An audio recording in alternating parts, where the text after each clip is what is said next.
traveling into the Baltic Sea, and they're a pirate pretend to be. So I'm singing you some shanties, and I'm telling you some tales, and I'm tracking all my progress till Momo sets sail.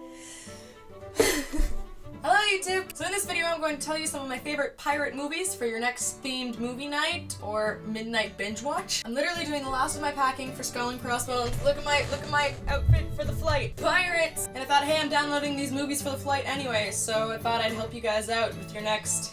Let's be fair, it's probably gonna be the midnight binge watch. So I'm dividing these movies into 3 sections, the first of which, the Peter Pans, in chronological order. Neverland, a mini-series, so you might need a few bathroom breaks. It's like if Pan was in any way good. I'm not hating. It was fun.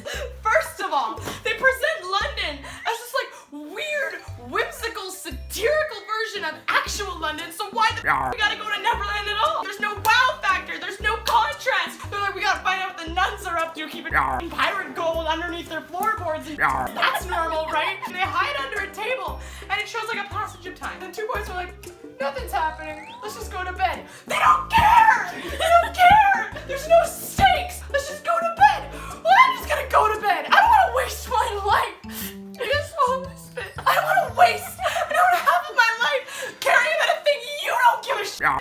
I guess. A prequel to Peter Pan, this actually describes Neverland as a timeless pocket universe that people have gotten stuck in throughout history. Which explains why you got your 1700s pirates, your 1900s orphans, and 1800s actual natives! It's really easy! Oh yeah, and did I mention the main villain is a pirate Captain Babe? And I love her, and her costume. Why isn't it a prequel to Peter Pan?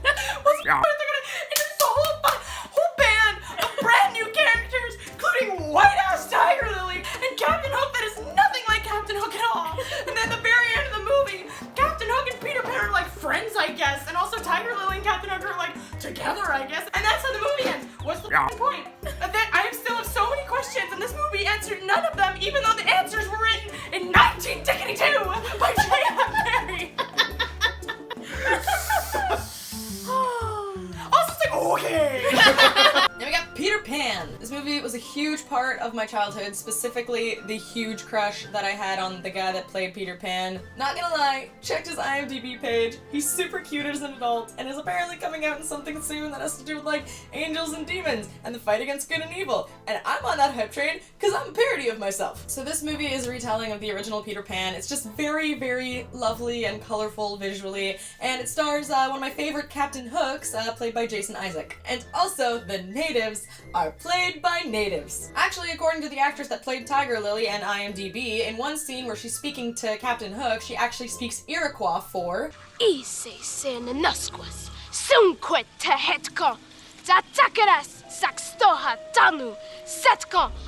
There's one scene at the end, and Peter's crying, he's like, no, please stop, I'll do anything. And Blackbeard, also Blackbeard's there, and he sings Nirvana, which I will talk about in a second. So he's like, no, I don't like begging, it's pitiful to beg. On your knees. Was this script written on a napkin in a Starbucks at 2 o'clock in the morning and then sent to pitch? And then right after, Blackbeard says, on your knees, boy, Peter wipes away the tears that are fresh on his face after saying he'd do anything. And he says, never.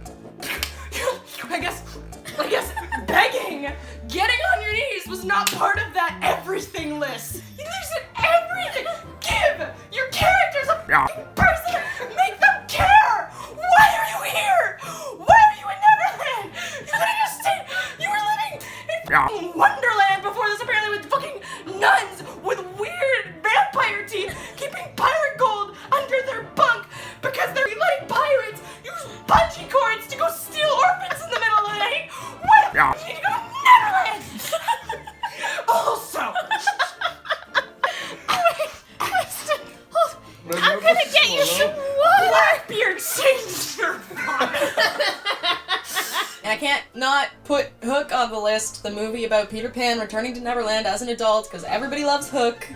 I'm gonna get so much hate for this. Like, don't get me wrong, I like Hook, I'm just not as into Hook as everybody else is. I don't know, I guess I find the Tinkerbell thing weird, and like, when he's mean to his kids, it just makes me really sad. But I will say that Hook is an incredible movie, it is a timeless classic, and I am in love with the little pirate town set. It is just whimsical and a complete joy to watch, except when he's mean to his kids.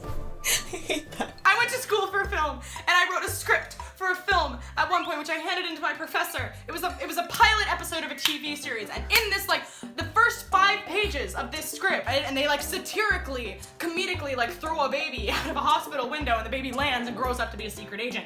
And my screenwriting professor was like, okay, but if you do that in the first 5 pages of a script, for the rest of the series, it has to be like that. If anyone falls out of a window, they can't die, they can't get hurt, because that is the canon that you are setting in this universe. So if you want to write a musical, you can't have your characters start singing on page like 50, okay? Wait, and I was talking to Cheyenne about this, and she's like, yeah, but like in Moulin Rouge, they had like the 80s songs, and it was kind of cool. I'm like, yeah, but you open Moulin Rouge and somebody's singing. The first thing anyone does in Moulin Rouge is they sing 80s songs. So you're like, okay, they're gonna sing 80s songs. That's what this movie is. You can't have Blackbeard show up halfway through a movie and start singing. What is the song? Here we are now. Smells like Teen Spirit. Smells like Teen Spirit. It's so immersion breaking. How dare you break Momo's immersion? What? It didn't add anything to the themes. It didn't add anything to the plot. I'm gonna get you some water, okay? I don't need water. You're I all need water. justice. Cheyenne. Yeah. I mean, I'm gonna clean. Okay, next category, your Treasure Islands. If you are unfamiliar with the plot of Treasure Island, basically there is a young lad named Jim Hawkins. Jim finds a treasure map and he has to go on an adventure to go get this treasure, which is also being chased after by Captain Flint's old crew. And first we got Treasure Planet. Ah yes, one of the most underrated Disney films, just swept under the Chicken Little and Black Cauldron rug. I'm mostly impressed that it seems to find the perfect balance between like nautical and futuristic. So even though there's like aliens and robots flying spaceships everywhere, it still has that like weird seafaring adventure vibe. Like at the beginning of the movie, you can decide whether you want to watch a pirate movie or a sci-fi, and it works either way. Muppet Treasure Island! The pirates are puppets, and they sing. What more do you want? It's got that fun, goofy humor you can expect from any Muppets movie. And Tim Curry plays Long John. There you go. It's light, and it's silly, and it's fun.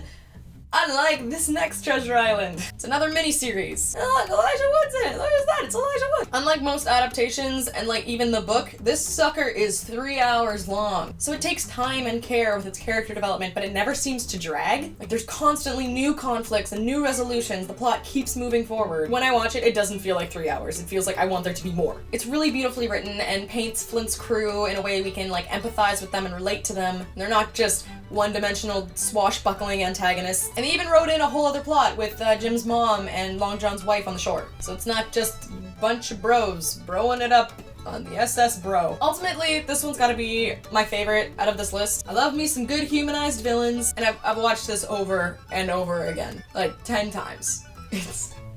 It's a problem. Okay, next category, your originals. Or they're sort of ones based on a book. They're not Peter Pan or Treasure Island. The Pirates! The animation is lovely, it's a wild ride, it's hilarious. It follows a character literally called Pirate Captain on a quest to gain riches from a science contest so he can pass the riches off as booty and win Pirate of the Year award. The jokes are funny and everyone on the ship is friends and support each other, and that's good. It's a friendship. Also, there's one character that like they clearly make biologically female, but she just wears a big fake beard the entire time, but they never explain why. Okay, but here's where I'm confused, because throughout the movie you see there are other lady pirates, so I don't see why they would have to conceal their gender. Also, they never explain why they have to conceal their gender on the pirate ship. They're just the strangely curvaceous pirate. So I like to pretend while I'm watching this that this pirate is just now transitioning and all of the crew are very supportive of them, and that's just how I see it. Which sort of segues to Stardust! So pirates aren't actually in this one a bunch. It's mostly about a boy named Tristan who travels to like a magical part of his land to get a fallen star to impress his crush. Gets to the star, realizes star's a lady, Tristan don't care, kidnaps this lady to bring her back to his crush. And on the way, they run into some pirates. Airship pirates. Good kind of pirates. There's a teeny little spoiler coming up, so if you want to skip it, here, go to this time. I'll wait. It's cool. You should get a glass of water while you're at it. Take care of yourself. So one of my favorite characters is the pirate captain of this steampunk pirate airship. He thinks he has to act all rough and tough and toxically masculine to earn and maintain the respect of his cutthroat crew. And we later find out he's actually a closeted queer guy. Long story short, plot happens and the crew finds out about the captain's lifestyle and he expects to lose all the respect of his crew. And it turns out the crew knew all along and they just love and support him and want him to be happy and everyone's friends and it's fine, it's okay. Princess Bride! I don't really know what to say about this one because everyone knows and loves The Princess Bride. If you haven't seen it, just go watch it. It's a timeless, classic, beautiful movie with the best pirate trio to ever exist. Other than nailing the segues this video. The pirates who don't do anything! So to provide some context for those who weren't raised in a religious household like I was, there were these series of VHSs way back when called VeggieTales. They were all different Bible stories acted out by vegetables. They were also a huge part of my childhood, and even if you're not religious, you know, check them out, because a lot of the messages are just like, be nice to people, or sometimes bad things happen to good people, and they're all really wholesome and nice. Anyway, as an intermission to these VHSs, they'd have this segment called Silly Songs with Larry, who was a cucumber. Because why not? One of these silly songs was called The Pirates Who Don't Do Anything. And I've never walked the gangplank, and I've never owned that parrot, and I've never been to Boston in the fall, 'cause we're the pirates who don't do anything. This song became an instant hit among the kids. Cat's pajamas, really swinging it with the youth. Pirates Who Don't Do Anything made appearances in other episodes in a VeggieTales movie, and eventually they got their own movie. And actually, The Pirates Who Don't Do Anything is the first of the VeggieTales movie that doesn't have any religious context, but it still maintains this like moral wholesomeness that I love, so if that was a thing that concerned you, you're good. So yeah, it's just a classic swashbuckling adventure. There's a princess, there's a little bit of time travel, and it's acted out by vegetables, so... And yeah, that's about it. That's all the movies. There's no more movies. Of course we got Pirates of the Caribbean. Everyone knows these movies are like the essential pirate movies. I have to say, my favorite of the three has to be the first one. For many reasons, but mostly this chick. Forget Jack Sparrow, I want an entire trilogy just about this girl. Not a day goes by I don't wonder why she wasn't in the other movies. I love her. Yeah, they got all the pirate good stuff. Ghost ships, Davy Jones, mermaids, curses, romance, ambivalence towards good and evil. Great costumes, great music. Like, I almost didn't put it on the list because I feel like it goes without saying. Okay, now we're done. So I hope this helps you with your next movie night. If I've missed any pirate movies that you really like, comment them down below. Also, if you're new to my channel, hello, my name is Momo. I am about to hop on a flight to go pretend to be a pirate in the middle of the Baltic Sea. If you want to know more about that, there's a video down there. You can click on that. Find out the weird stuff I do with my life. And I really have to start packing and hop on a flight. Goodbye, guys. Oh, you guys want a new outro where I give you life advice. Okay, if you have ever considered therapy, that is a good sign that you should start therapy. Okay, there are many free resources if you Google it. Okay, goodbye. My contour looks weird.